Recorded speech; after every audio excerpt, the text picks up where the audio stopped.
Hi, I'm Darren Steele, and this is Think Queerly, a thought leadership podcast that cultivates inclusion, understanding, and social change for a more accepting, equitable, and humane world. On the show, I explore LGBTQ2S plus history, social and political issues, and I speak with queer leaders who are making a difference for our common humanity. Now, today, I am honored to be speaking with the executive director of the LGBT Purge Fund, Michelle Douglas, a social justice and human rights activist for the last 30 years. Between the 1950s and the 1990s, LGBT members of the Canadian Armed Forces, the RCMP, and the Federal Public Service were systematically discriminated against, harassed, and often fired as a matter of policy and sanctioned practice. In what became known as the LGBT Purge, people were followed, interrogated, abused, and traumatized by their own government. In 2016, survivors of the LGBT Purge launched a nationwide class action lawsuit against the Canadian government, and a historic settlement was reached in June 2018. As well as compensating survivors, this settlement allocated funds for reconciliation and memorialization measures. The LGBT Purge Fund is a not-for-profit corporation that was set up to manage these funds. The board is composed of 6 members and includes LGBT Purge survivors, class action plaintiffs, and representatives of the legal team that challenged the Canadian government. Enjoy the interview. All right, Michelle Douglas, thank you so much for choosing to be a guest on the Think Queerly podcast. I really appreciate the time you're making to speak with me today. My pleasure. Happy to be here, of course. Great. Now, I want to start with your backstory and go through a life, 30 years of, social justice activism on so many different levels before we get into your role and the LGBT Purge Fund proper. So let's start at the beginning. And I know we don't want to go into aspects of conversation or personal history that are too triggering. So please just tell us whatever is relevant that you feel comfortable talking about. But let's sort of start at the beginning, maybe the real beginnings, like what prompted you to want to go into the Canadian military? Yeah, I think many of my friends have wondered the same thing. But, I didn't have a kind of a family history of folks in the military, so it was a little bit unusual a career choice. But I was pretty compelled by the idea of service. Yeah. And so my father was a federal public servant for 35 years. So maybe the family biz was kind of joining the government in some way. So after I finished my university degree, I was looking around and I had pretty much decided that I wanted to have a career in law enforcement. I was going to be a police officer. Thinking about the time, this is around 1985, 86. And so I kind of applied to a number of police forces, RCMP, municipal forces. I'm like, oh, hey, the military has a police force. I'll apply. And so I walked into the recruiting station and they were like, oh, a young woman with a university degree, slightly interested in the military. Why don't you come back tomorrow? You can sign on the dotted line. And I did. I kind of got instantly excited and hadn't really contemplated it, but deeply at least, kind of before I did. But I got on board and then decided, yeah, you know what? I can do this and I want to do it. So I joined in 1986. It's interesting. You just reminded me, I completely forgot about this until now, but I know in, grade 11, grade 12, when I was in high school, I think one of the things I was looking at aspiring to is maybe being a pilot, whatever crazy it is. And I think I was looking at Kingston, if it was called the Royal Canadian Air Force or RCF or whatever the acronym was. And it just, to me, I kind of struggled with that because as somebody who is emerging as a gay man, there was kind of that attraction. It's like, oh, I would be around a lot of other men, but at the same time, but I'd be around the wrong kind of men, but I didn't even quite kind of have that intellectual discernment yet. And it just reminds me, it's like, maybe we'll talk at some point about the documentary, The fruit machine about the Purge Fund, but I was surprised by the number of women that wanted to be part of the military. And it was just an open question that I was still left with, even though many of the interviewees did, like yourself, express the why behind it. Yeah, I think there was a pretty big recruiting effort in the Canadian Armed Forces, kind of in the late 70s into the 80s.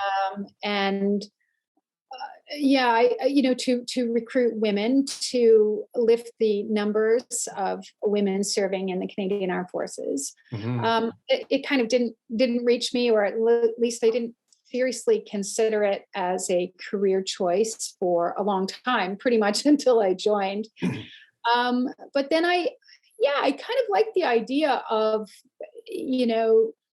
what the military can be, which is someone to, an institution, a big force that for me stood for things like peacekeeping and, kind of standing up for Canada, which was another thing I thought was pretty important. So, and somebody, at least in our current structure where this institution exists, somebody's got to do it. And for a long time, it was, folks who had few economic opportunities. Right. My economic future was probably pretty bright as a, young woman with a university degree. So, I think that's probably why it wasn't too hard to join. But I was really proud to serve in the Canadian Armed Forces. Yeah.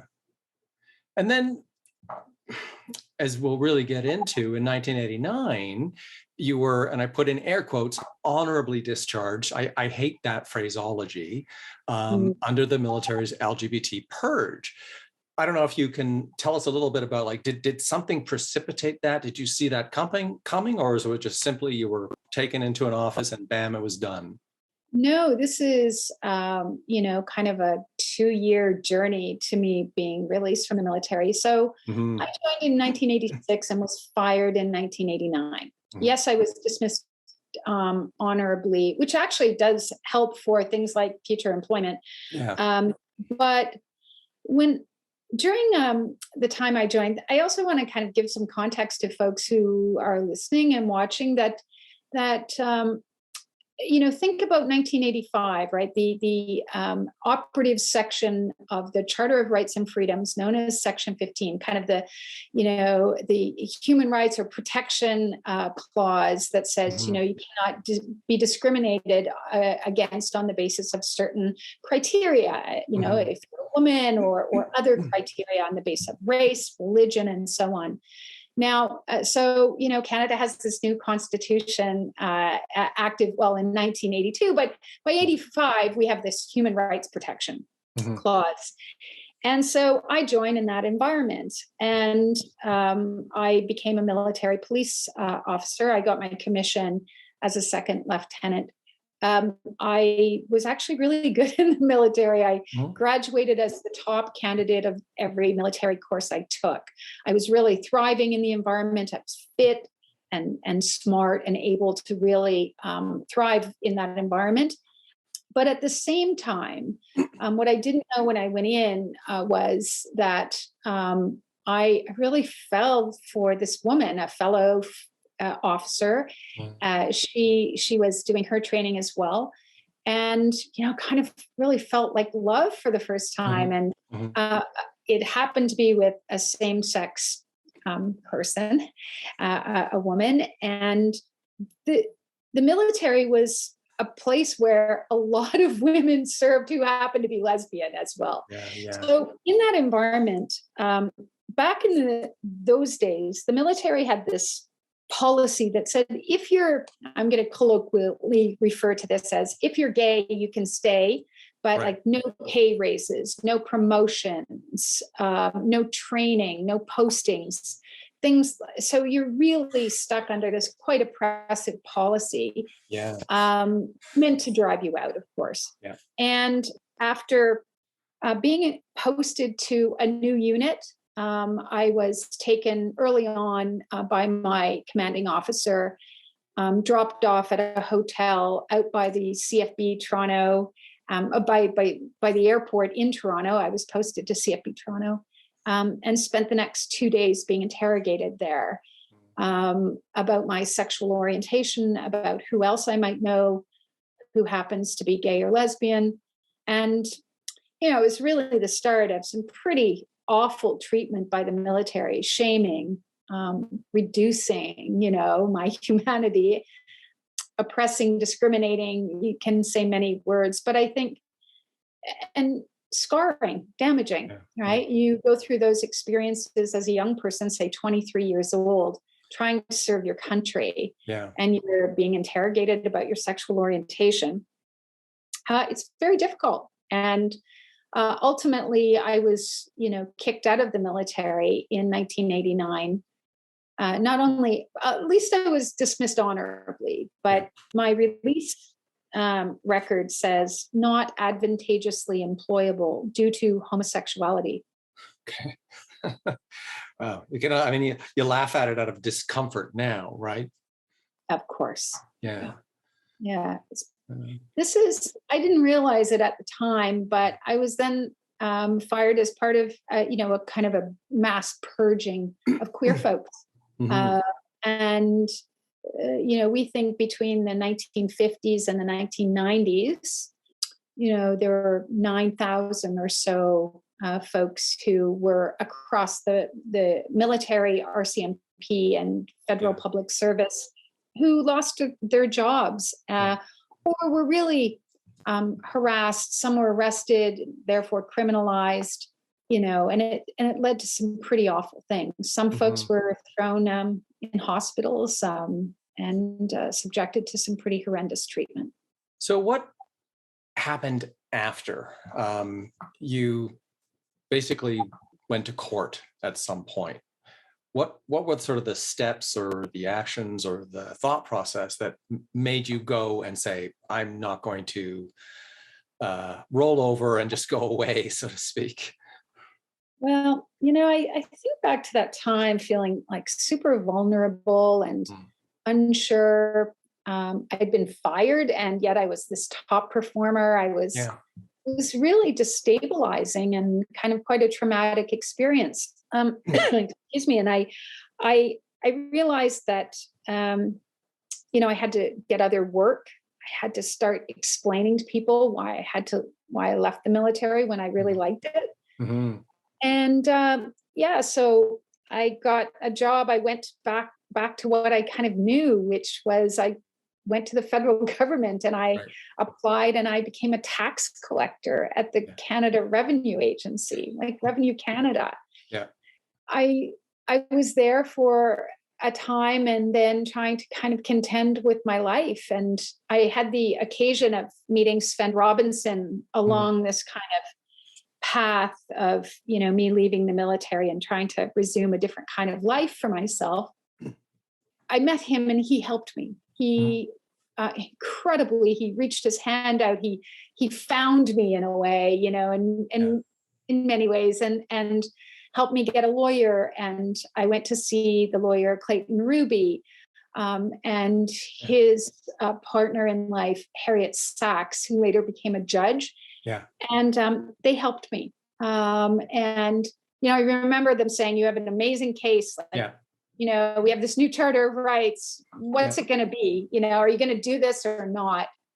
And maybe briefly before we say yes. I was going to say, maybe briefly, just I know who Sven Robinson is, but he was a member of Parliament.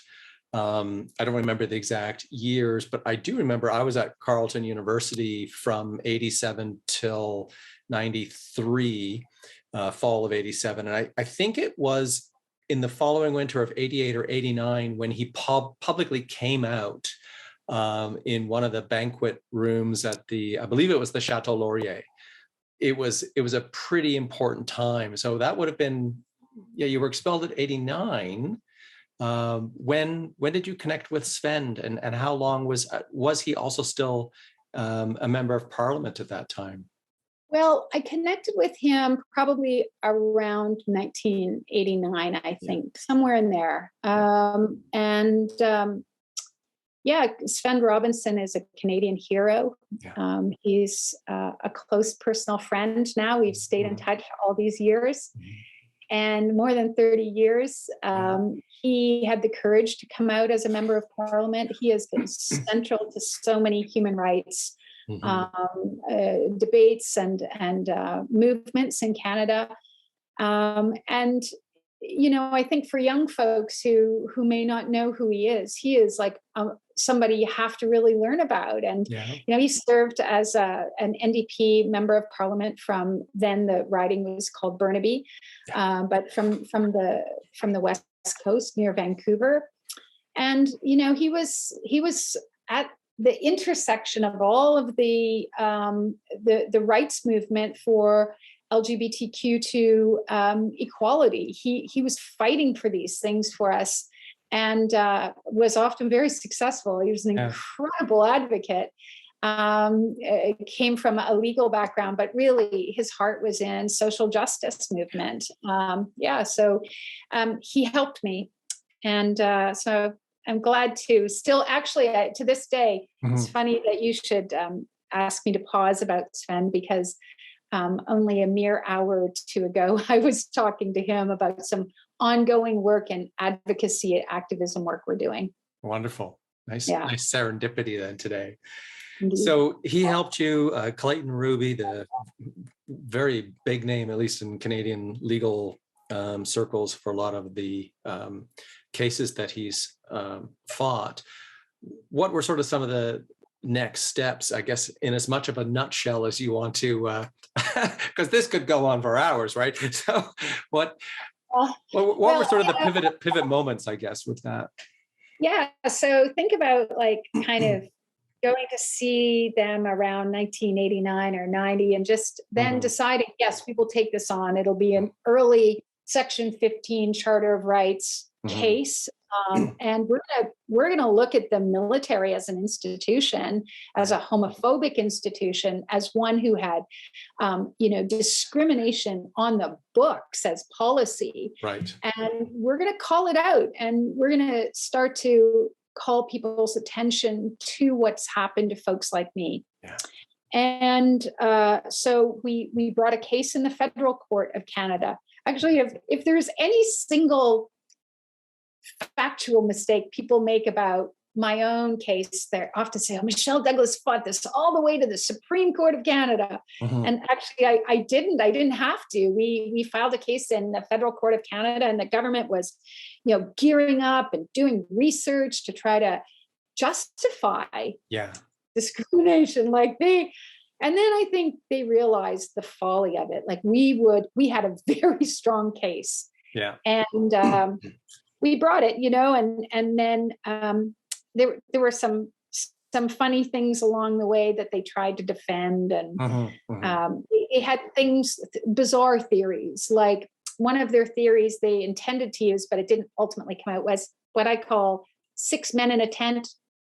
And it was, they had this idea that if you had 6 soldiers and one of those 6 happened to be a gay man, he would be so predatory that he wouldn't let the other men sleep in this tent, and therefore diminish the fighting efficacy of these other soldiers, and they had like nutty things like that. So ultimately, on the eve of what was going to be a 3-week trial in court, the federal government, October 27th, 1992, so 30 years ago, this year, the military settled out of court with me. And, I'll just cut to the chase. So they ended that policy. And remember I told you that there are those conditions, like you can stay, but you have to serve under these bizarre conditions. And all of the people who actually chose to stay, but were under those conditions, had their ranks, their proper ranks restored, were given the proper pay. All of that was done. And I see as much victory in that as what I saw for myself. Yeah, that's there's so much happening there. There's an aspect of, I think the words come to mind are like an honourable retribution in a way, and owning up to those kinds of mistakes. Because, I'm trying to imagine, and I can't really, but to go into the military, as you told me at the very beginning, and having this aspect of this is a virtuous act for peacekeeping reasons that you have at heart, things that you want to explore, and ways in which you want to make a difference, and you're choosing this organization to be a part of, to be then told, no, no, your virtue is not welcome here, right? So to turn that around so that it wasn't just, cash settlement, goodbye, be quiet, sign an NDR, or an NDA, non-disclosure agreement. It's the fact that this was able to go through and properly make amends and make things right for all these other individuals is, just such an empowering moment in queer history in Canada, thanks to you. Thank you so much. I'm aware it was an important legal decision. Yeah.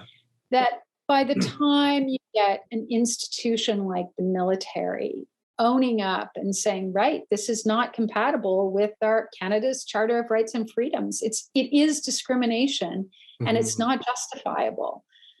In fact, it's deeply damaging to people who are trying to serve their country, sacrifice for their country. And their policies were so devastating, for young folks who were, trying to give their best and yet completely shamed for their authentic identities.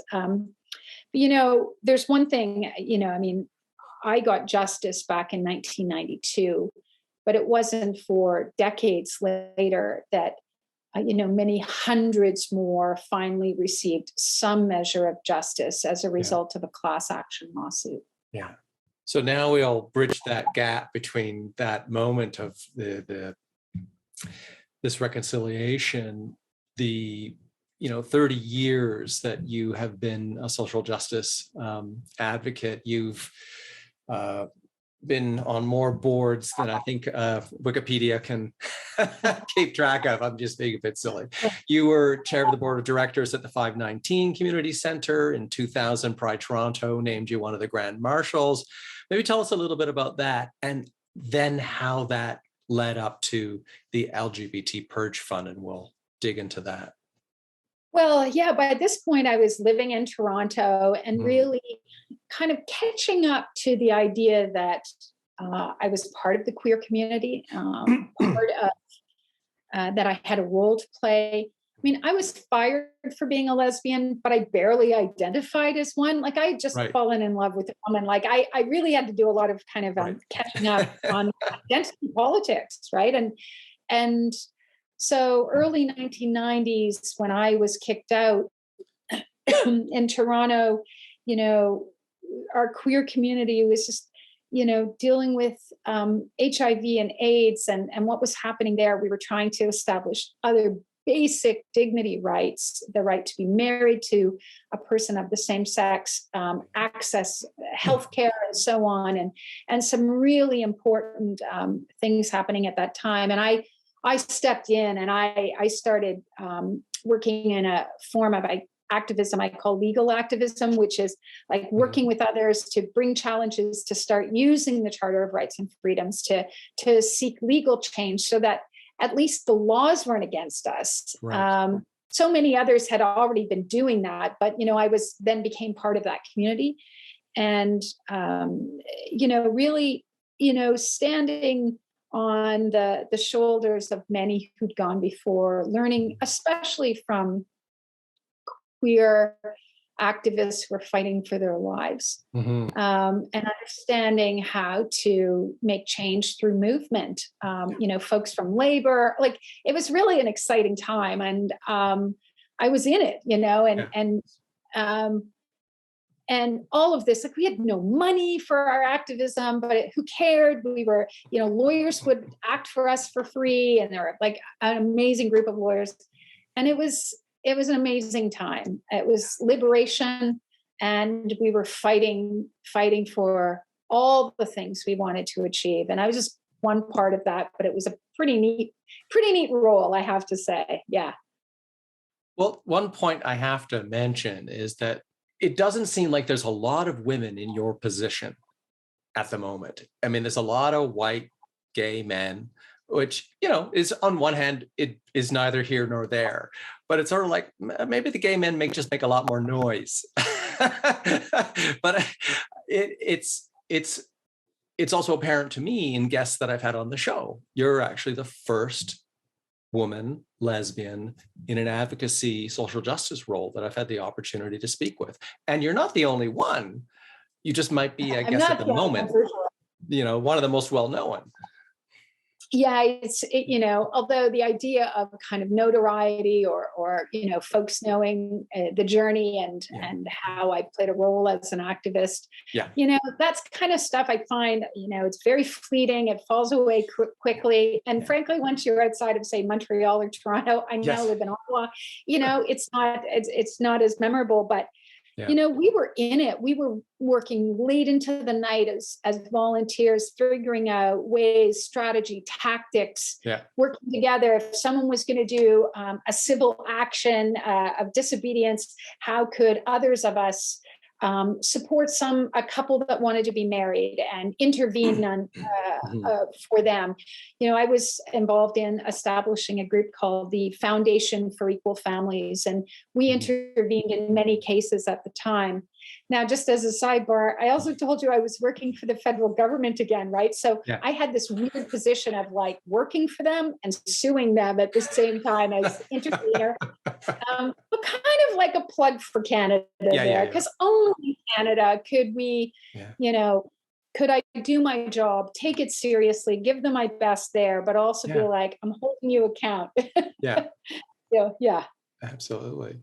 Yeah. So you are now in a role as executive director of LGBT Purge Fund. So tell us about how the fund came to be and how you then wound up in this role, also working with a team, a board of directors, and the mandate of the fund. Sure. Well, I mentioned that, back in 1992, out of the federal court, I had some justice for myself, but it's really, justice for one isn't really justice at all. And it took kind of the climate of the right political climate and the right time for a much larger class action procedure to unfold. And when the Justin Trudeau government came in 2015, building on the incredible activism of, folks through the We Demand an Apology Network and many other activists that have just been plugging along for decades to try to hold the government to account on many of these issues. It wasn't until about 2017 or 2016, 2017 when, a class action lawsuit was formed, when there was serious talk of having an apology given by the Prime Minister on behalf of Canada to the broader LGBTQ2S community. And so that happened. The Prime Minister gave the apology in 2017. And at that same moment, there was an agreement in principle to settle the terms of a class action for all of those who had been victimized by government policy in the federal government as employees. So there were some amazing things that came from that. Here I look at the what's known as representative plaintiffs. So there were 720 members of that class action lawsuit, but three folks, amazing people, Alita Satalik, Martin Roy, and Todd Ross, led or represented those folks in decisions. And they did some amazing things. First of all, they got justice for those people, some measure anyway, like financial compensation, up to about $150,000 if for the most serious forms of damage. Which is amazing. Like, it was a global settlement of $145 million. Never in the world has that happened for queer people. That is an incredible achievement. But they did something else. And they said, there are other measures that should be put in place to represent all of those people who experienced the purge, who maybe were lost to shame. So here we think of those who just didn't make it. Yeah. HIV/AIDS, people we lost in that time, people who went back in the closet or just checked out, right? Just not able to participate in this legal work. So they set aside about $25 million and they set up this entity now called the LGBT Purge Fund. I can tell you what we do in a sec. But at that time, I had made my career in the federal government. I left Revenue Canada long behind and actually had a really successful career at the Department of Justice, oddly, but in a fabulous way.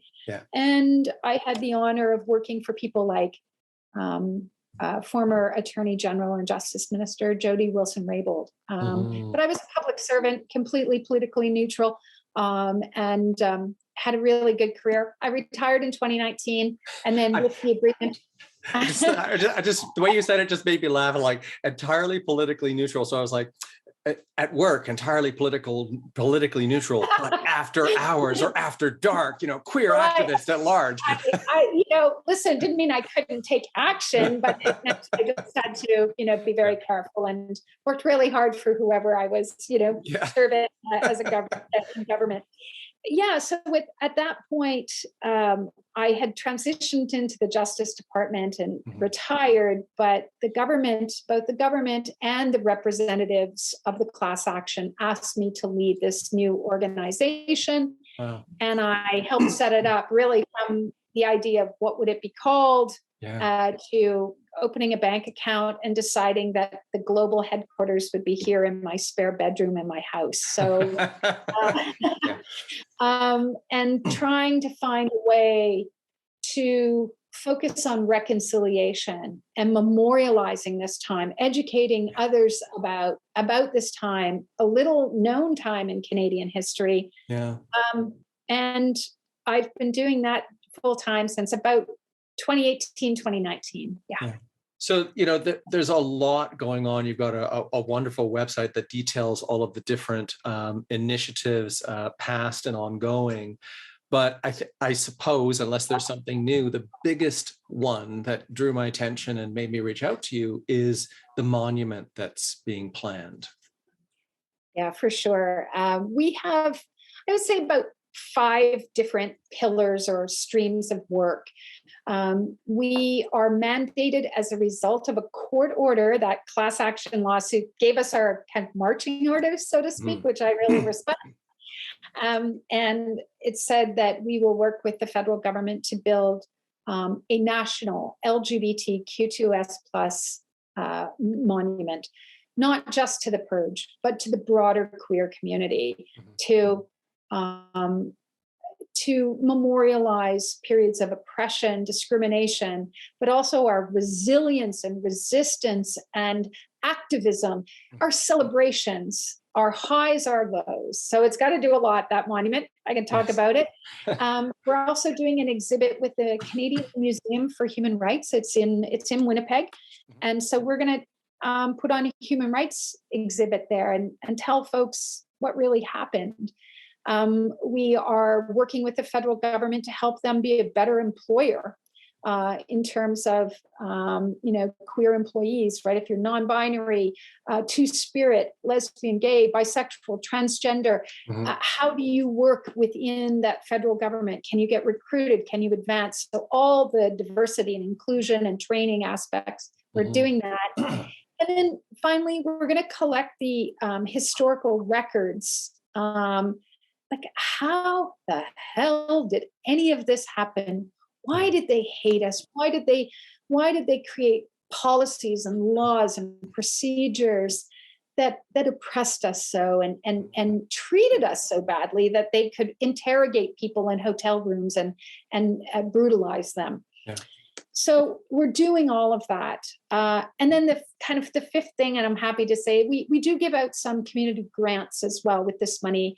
And we've done some really amazing things based on applications we get. So I have a pretty awesome job now in leading this org.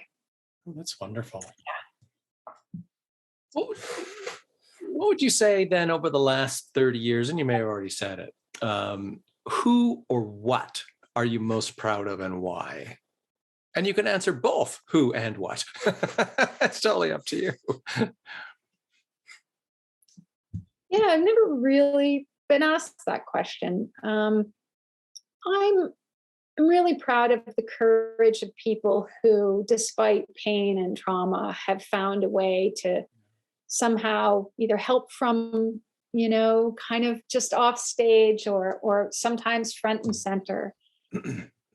I'm really proud of those people because people understand it when they hear firsthand stories. So those who've shared the pain, and I'm really proud of a group of lawyers who did work for decades for free. Yeah. And actually they're part of this, right? Like they really did some bold things and made change very possible for us in many ways. Yeah. Political folks who were daring and bold and courageous, and in a time when it wasn't always easy to be openly gay or lesbian or trans. Folks that really paved the way in many many ways. So I've been inspired by many, many people who I know couldn't make it, and I think about them. And I love the people I work kind of on behalf of. Like I'm highly motivated to achieve justice, not only for them, but more broadly, right? Be a human rights activist, and the idea of inclusion, like who's not at these tables. I think of that about all the time. Yeah. Who's been so marginalized, they haven't seen justice, and can I help? Can I, how can I create leadership places that, invites others in? Although I think about like lesbian leaders, and I'm like, well, we have had, a place as leaders for about, in a very big sense, for about like 5 minutes of history. So, we're going to work with others and do what we always do, which is try to make the circle bigger and be inspired by new racialized leaders and non-binary folks who also want the seat of leadership to challenge and to agitate and to make better change in the way we live. No, it's just such an invitation to reflect on how many people make a movement and how movements come together. And it will take leaders and people with access and even some money, but the power of folks to step in and say, this is really wrong, and we're gonna figure out a way to change it. Like, I hope we can do that in many things, especially like the environment and stuff like that. So but great question, because I'm not asked that question. Well, I have another one that I just thought of as just part of sort of some interest in leadership that I have, that I'll sort of make a connection between your answer and then the next question I have before we wrap up is about LGBTQ leadership in action. In your experience or observations, and you may or may not have thought of this, but do you think we lead differently as queer people when we're fully, entirely, authentically, vulnerably living who we are without having to closet any part of our identity? For sure we do. Absolutely. The weight of hiding, the weight of protecting, the weight of living with some fear or internalized homophobia, that's its own form of oppression, and it doesn't create the kind of emotional liberation and freedom to really, step into spaces that others have had for a really long time. And when you can come with your whole self and not have the fear or much of it anyway, of course you're a different leader, and our lived experience is so legitimate.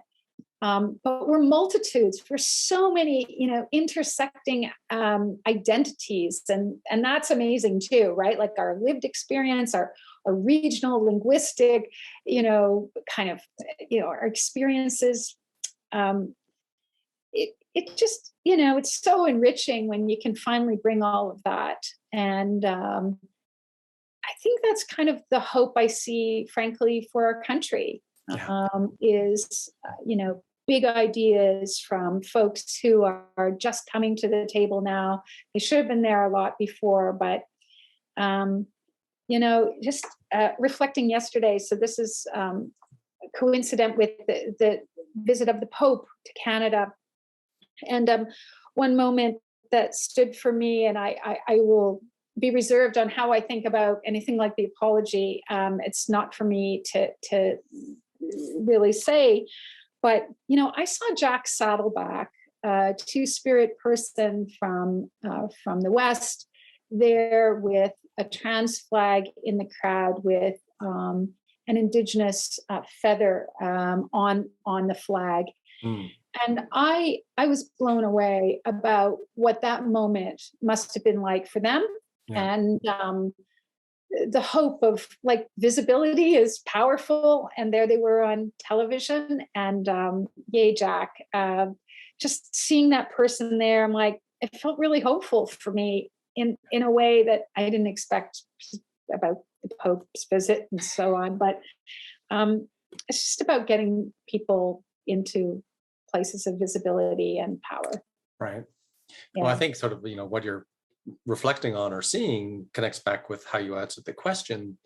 It wasn't in that moment about the Pope per se. It was about that person being able to express their identity in a moment that's highly politicized and has so much, for the lack of a broader word, energy around it, and what that means. And this connects me to my next question about activism, because activism has changed over the years. There was a question I asked Tim McCaskill when we were speaking about his book, Homo Nationalism, and how he is a lifelong gay male activist, and dealing with the bathhouse raids and HIV activism and such. You had phone trees. There was no internet. You called one person, you called six people, and those six people called six people, and you got on the street and you had placards. You posted things up on telephone poles. There was a different level of on-ground, put it in quotation marks, confrontational, because it doesn't always mean that became a fight. It might have just been confrontational in the sense of physically putting your presence in front of, or doing a sit-in. So given what you've experienced in life and the challenges that you've overcome, what advice would you give an aspiring change maker or activist, maybe someone younger who's just wondering how to get started and how they're actually going to make a difference with this plethora, this variety of ways that they can become involved, but feeling like maybe they could be too small to make a difference, or that their voice is too insignificant? Right. Well, for sure. It's connecting up through social media and, going to organizations, volunteering, going to protest, meeting people, or, just engaging politically. Often, politicians are like, well, I'm not really working on this, but I know there's a local community group that is, and, they could probably use a hand.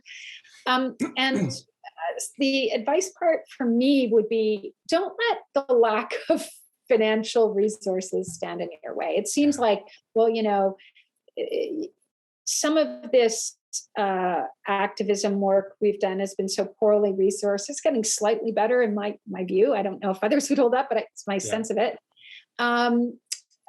So, proceed no matter what. If it's important to you, join with like-minded folks.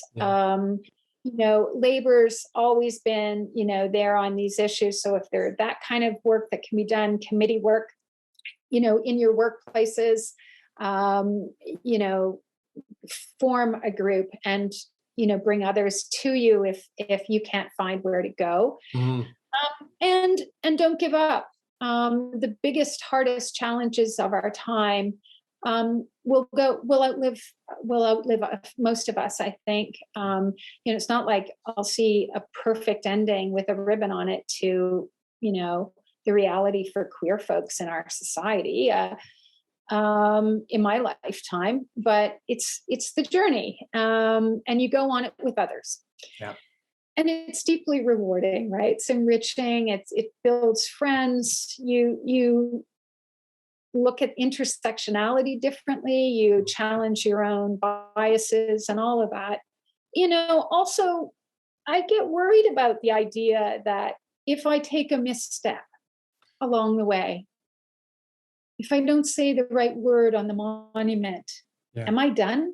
Am I diminished again by my own community? Like, I worry about that in activism. Yeah. I'm stressed at times by not legitimate critique, but the prospect that one word will be so out of step, will be so wrong, that 30 years is just over for me. Wow. I'm just discarded, irrelevant, and not worthy of being in a movement anymore.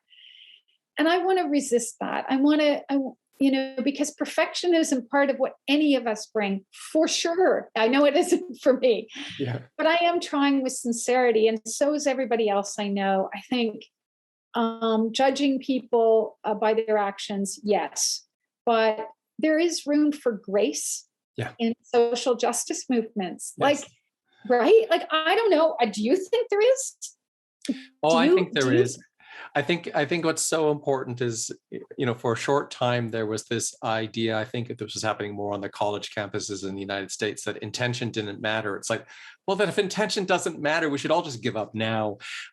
It's one thing to make a mistake, apologize, learn why that was wrong. But if all the work and the actions back up the intentionality of justice and serving the greater good in the community, and you slip and say the one word wrong, like, that's human. And if we can't be human, then we have nothing left to fight for. So. And also, I'd rather be a nice activist than a mean activist. Yes. To be honest, I don't know. Personally, it's helped. Like, anger is legit, though. I mean, of course, I get that it's legit, and people who have been traumatized and marginalized by the rules, unfairly, of course, have anger. I get it, but I do struggle, I think, as a leader at times.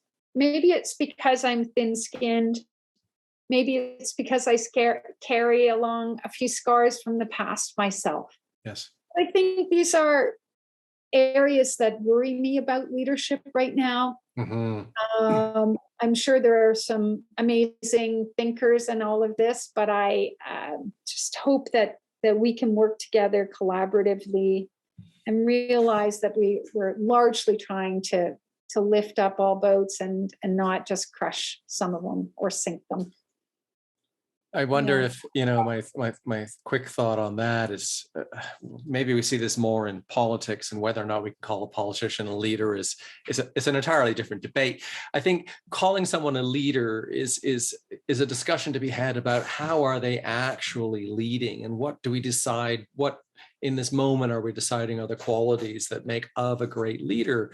But when we're seeing, certain individuals in the PC Party of Canada that are acting very much American style, I'm going to fire this person, I'm going to do that.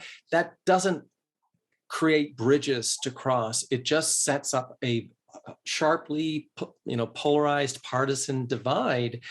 And to me, that's not leadership. That's dictatorship towards fascism. And, you can be a hard-assed economic populist, but still have a heart. It just might be how you place your values in relation to what you think is important for how in which you want to govern. But if you won't listen to the people who you decide don't deserve to be served, then we've got a problem. You bet. And my line is that you can't it can't work against us. Yes. We're human beings with rights and dignity.